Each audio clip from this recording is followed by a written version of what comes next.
அனைவருக்கும் தமிழ் வணக்கம். நான் உங்கள் வனசெல்வி அரவிந்தன். தினம் ஒரு திருக்குறள் 25வது அதிகாரம் அருளுடைமை 245வது திருக்குறள். அல்லல் அருள் ஆழ்வாருக்கு இல்லை வழி வழங்கும் மல்லல்மா ஞாலங்கரி. அல்லல் அருள் ஆழ்வாருக்கு இல்லை. அல்லல்னா துன்பம். துன்பம் அருளாளர்களுக்கு கிடையவே கிடையாது, வரவே வராது. அதுக்கு காரணம், அதுக்கு சான்று என்னன்னா, அதற்கு ஒரு உதாரணமா இந்த உலகத்தை சொல்லுகிறார் வள்ளுவர். வழி வழங்கும் மல்லல்மா ஞாலங்கரி. இந்த காற்றோடு கூடிய வளமான இந்த பெரிய உலகம் தான் அதுக்கு சான்று.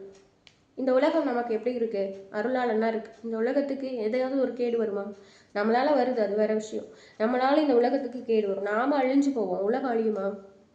அழிஞ்சாலும் புது யுகம் தோன்றும். இந்த உலகத்துக்கு கேடு இல்லை. ஏன் அப்படின்னா அது அருளாளனா இருக்கு.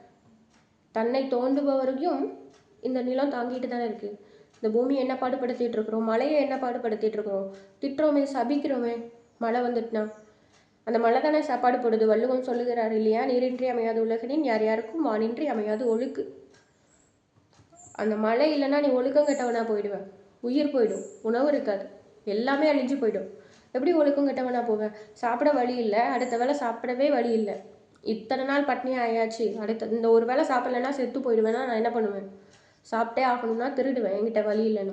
என் ஒழுக்கமெல்லாம் போயிடும்.